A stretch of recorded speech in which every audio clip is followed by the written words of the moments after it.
Hey guys, Ponce here, not on the public test round for once, but in fact here to discuss with you the recently revealed champion Aatrox the Darkin Blade. I hope I'm pronouncing that correctly. So he hasn't actually been released yet at the time of this video making.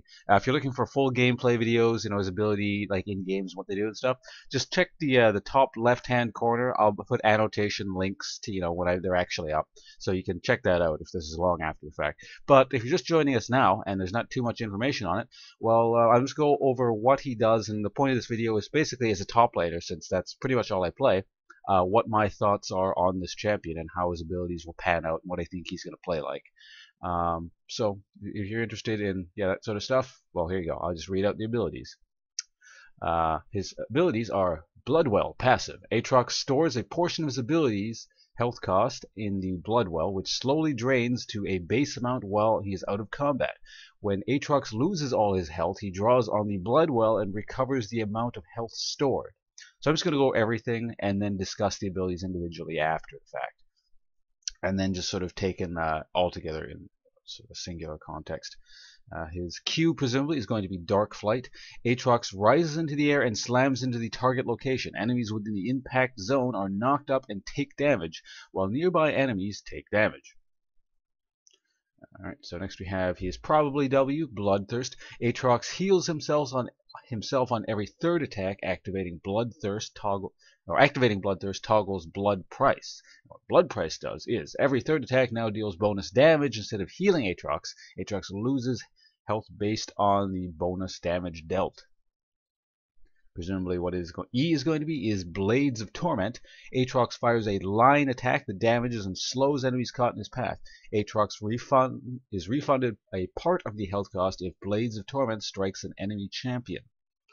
Now presumably his ultimate, the R, Massacre. Upon activation, Aatrox instantly damages enemies in the area around him. For the duration of Massacre, Aatrox gains bonus attack speed and range. Massacre has no health cost.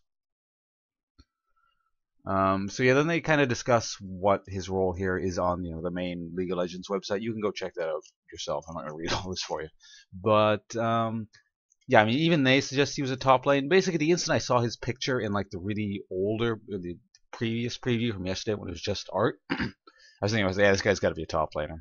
They haven't had a pure top laner in a while, I don't think. So this is good for me. The one problem is he doesn't look, well, at least on a personal level, he doesn't look like the top laners I typically play. He looks like he's very auto attack dependent. Looking at his kit, sort of like what he strikes me as is a mix of Xin, Riven, and like hints of Mundo.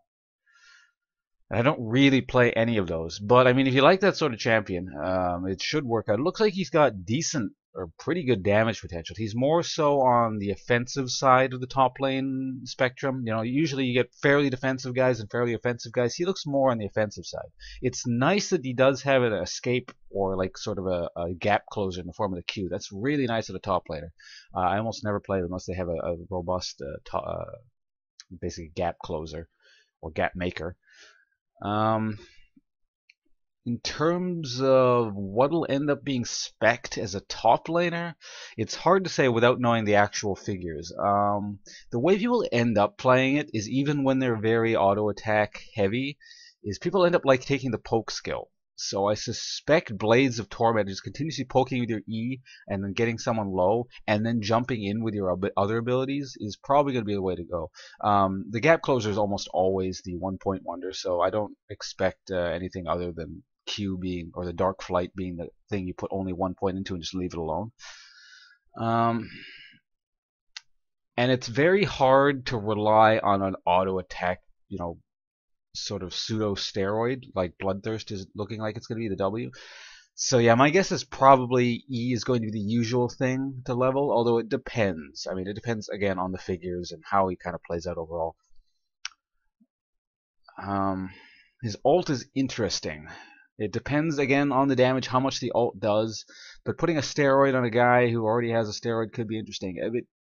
How these abilities, the W or the Bloodthirst and the Massacre, work out, I think that's going to affect how he itemizes quite a bit. It looks like Blade of the Rune King is going to be a fairly safe bet on this champion so far. How tanky you want to make him, we'll have to experiment with that. I can't really say right now. Tanky usually isn't a bad thing. We'll probably see, at least one tank item. Maybe if he's a Riven style character, maybe you'll see Guardian Angels on him. Or otherwise maybe things like Randuin's Omen and stuff as he jumps in and needs some tankiness. Although I suppose it's entirely possible that he's going to be all damage, and then you'll see builds closer to something like Kha'Zix. But yeah, in terms of build, those are my thoughts on it, I suppose. Itemization is the hardest thing to sort of speculate on this point. But yeah, hopefully he's out tonight, because I'm kind of looking forward to actually testing this guy out. If he's not out tonight, I suspect there's a very small chance he'll be released tomorrow on Friday. Today's Thursday, by the way. If not, I don't think I've ever seen them release a new champion on the PB on the weekend. So he'll probably be out maybe Monday, or no, usually a Tuesday kind of thing. Champions are. But yeah, I don't really have too much to say about his passive. That's entirely dependent on the figures. It looks like it's something to kind of encourage him to always be fighting, and then if you go down, your blood well thing is all filled up, and we'll see how much you come back with. Probably it can't be too much. I mean, we just had a champion with a similar sort of passive with Zac. But, since he doesn't have the blob gain back health portion of the thing, I'm assuming it'll be probably be better than Zac's blob explosion passive thing, whatever the hell it was called.